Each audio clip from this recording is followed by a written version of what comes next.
Evrendeki yıldızların %95'inden fazlası yaşamlarını beyaz cüce olarak tamamlayacaktır. Geri kalan %5'lik oran nötron yıldızları ve kara deliklere aittir. Fakat buna rağmen sadece Samanyolu galaksisinde şu anda nerede olduklarını bilmediğimiz 100 milyondan fazla kara delik olduğu tahmin ediliyor. İşte biz de bu kara deliklerden biriyle eğlenceli bir düşünce deneyi yapacağız. Elimize cep telefonumuzu alıp 10 saniyelik bir video açacağız ve bu kara deliklerden bir tanesine doğru yaklaşacağız. Hatta bayağı bir yaklaşacağız. İşimize yarayacak bir kara delik bulmakla başlayalım. İşimize yarayacak diyorum çünkü her kara deliğin yanına yaklaşmak mantıklı olmaz. Gökyüzüne şöyle bir bakındığımızda, işte Yılancı takım yıldızında Güneşimizden 10 kat büyük kütleye sahip Gaia BH1 adlı bir kara delik var. 1566 ışık yılı uzaklığında. Fakat etrafta başka kara delik yok çünkü Dünya'ya en yakın kara delik şu anda bu. Bir de yakında 150 ışık yılı uzaklıkta Boğa kümesinde 2 ya da 3 kara delik olduğu düşünülüyor ama henüz doğrulanmış değil. Fakat biz yine de süper kütleli bir kara deliğe gitmeyi tercih edelim çünkü kara deliğe yaklaştığımızda gelgit kuvvetine maruz kalarak daha olay yerine varamadan parçalanmak istemiyoruz. Sebebini birazdan açıklayacağım.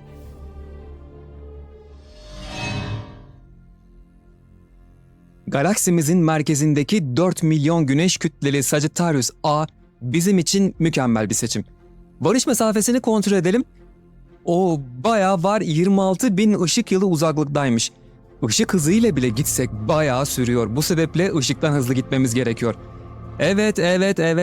Bilgi taşıyan hiçbir şey evrende ışıktan hızlı gidemez. Ben de biliyorum. Tamam, sakin lütfen. Ama bu bir düşünce deneyi. Biz gidiyoruz, gelen gelsin.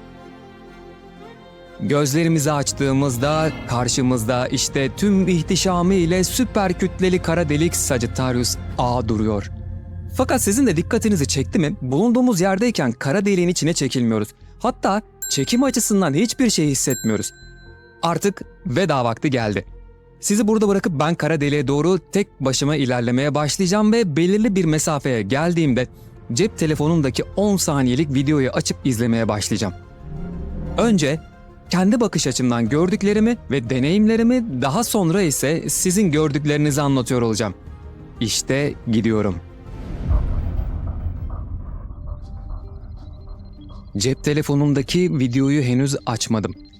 Kara deliğin birikim diskine yaklaşırken size neden süper kütleli kara deliği seçtiğimi söyleyeyim. Ortalama yıldız boyutlarında bir kara delik seçseydim, daha ben olay ufkuna bile yaklaşmadan kara deliğin 100 milyonlarca G kuvvetine varan gelgit kuvvetleri vücudumu parçalamaya başlayacaktı.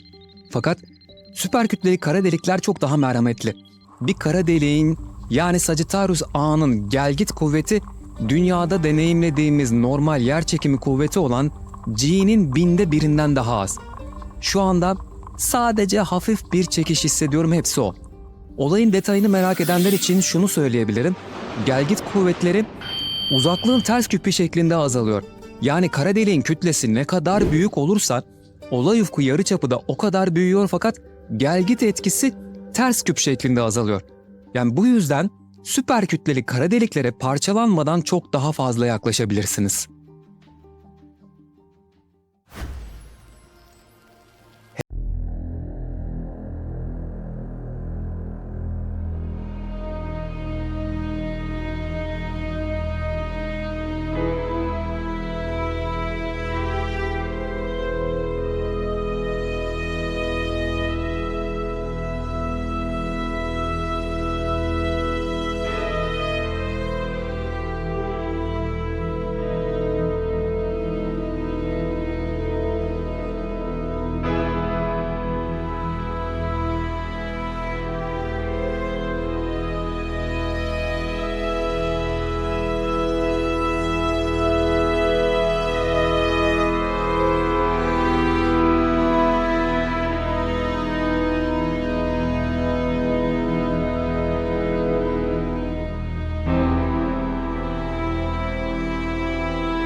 Kara deliğin içine fazla ilerlemeden şunları söylemeliyim. Belki fırsatım olmaz. Çünkü ne olacağım belirsiz, geriye dönüşüm de yok. Belki de vardır. Olay ufkunu geçtiğim andan sonraki kaçınılmaz olarak yüzleşeceğim şey, buna tekillik diyelim, aslında uzaysal bir mekan ya da bölge değil. Benim geleceğimde olan bir zamandır. Bunu şöyle düşünün. Önümüzdeki Perşembe gününün gelmesi sizin için gelecekte bir zamansa, olay ufkunu geçtikten sonra benim için de tekilliğe düşmek geleceğimde bir zamandır. Geçtiğim olay ufku ise sonsuza kadar benim geçmişimde kalmıştır.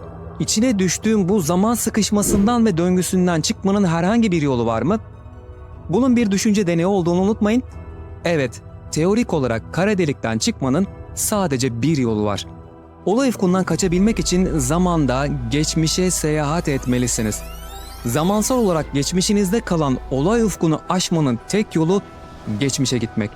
Ve bunu gelgit kuvvetleri ya da çekim kuvveti sizi yok etmeden önce yapmalısınız.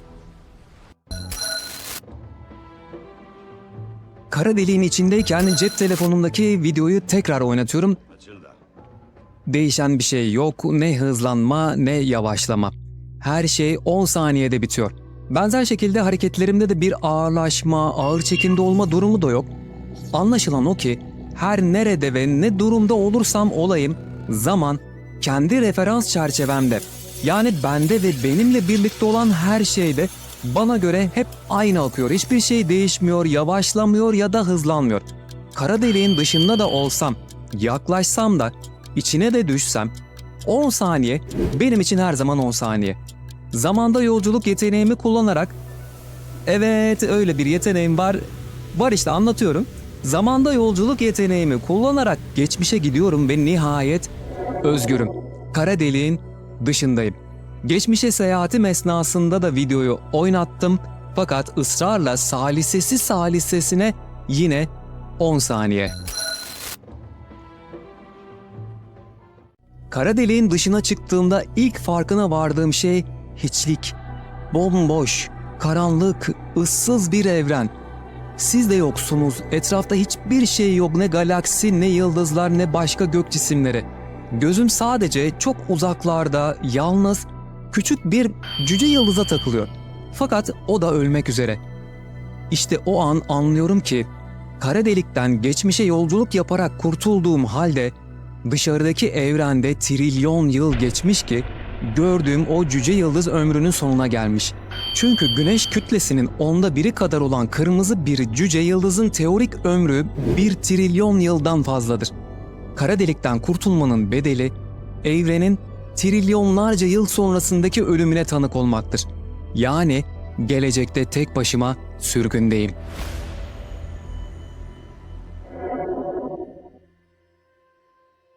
Peki yanınızdan ayrıldığım andan itibaren siz beni nasıl gördünüz?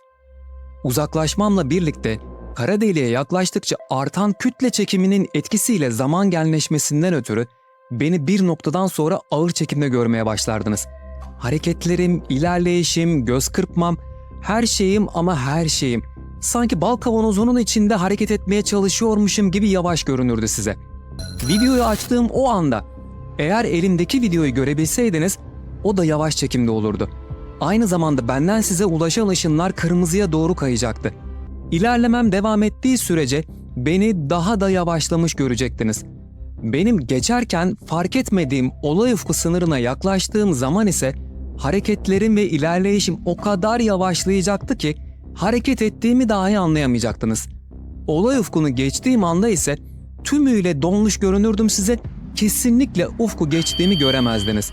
Bu donmuş görüntüm sonsuza kadar ufkun kenarında bekler, sanki birisi fotoğrafımı çekmiş de oraya koymuş gibi bakardınız bana. Yani benim direkt geçip gittiğim olay ufku sizin için sonsuz gelecekte bir an olacaktı. Bu arada olay ufkunda beni görmeniz de imkansız olurdu. Çünkü benden size gelen ışınların frekansı kütle çekiminden ötürü o kadar düşük, dalga boyu o kadar büyük olurdu ki artık görünür ışık formunda değil, kızılötesi ışık yayardım ve beni görmek için infrared kamera kullanmak zorunda kalırdınız. Eğer kara delikten zaman makinesiyle kurtulup trilyon yıl sonrasındaki evrenden yine geçmişe yolculuk yapsa ve kara deliğe düşme zamanıma tekrar geri dönseydim, olay ufkunda donmuş bir ben ile birlikte hiçlikten birdenbire ortaya çıkan ve hareket eden beni görürdünüz. İki tane ben, bir tanesi ufukta donup kalmış kopyam. Seyahatim geçmişe doğru olduğu için elimdeki videoyu görme şansınız olsaydı, video -1, -2, -3 şeklinde geriye doğru gidiyormuş gibi görünürdü size. Bu videodaki düşünce deneyindeki her şey görelilik teorisinin ana noktasını vurguluyor. Anlattıklarım ışık hızına yakın hızlarla hareket ettiğinizde veya kara delik gibi çok güçlü kütle çekimi olan yerlere seyahat ettiğinizde bana ya da izlediğim video ne olduğuyla ilgili değil. Bana bakan diğer gözlemcilerin ne gördüğüyle veya benim onlara nasıl göründüğümle ilgili. Evrenin neresinde olursanız olun, hangi hızlarla giderseniz gidin ya da hangi etkiye maruz kalırsanız kalın, herkesin kendi referans çerçevesinde bir saniye her zaman bir saniyedir. Asla farklı hızla akmaz. Videoyu beğendiğinizi umuyorum. Her zamanki gibi bilginize bilgi kattıysa ne mutlu bana. Bu tarz videoların devamını istiyorsanız izlediğiniz videolarımı beğenmeyi ve yorum yazmayı ve daha da önemlisi kanalıma abone olmayı lütfen unutmayın. Bilimin, gerçekliğin, sevginin ışığı hep sizinle olsun. Bir sonraki videoda görüşmek üzere. Kendinize çok iyi bakın. Hoşça kalın.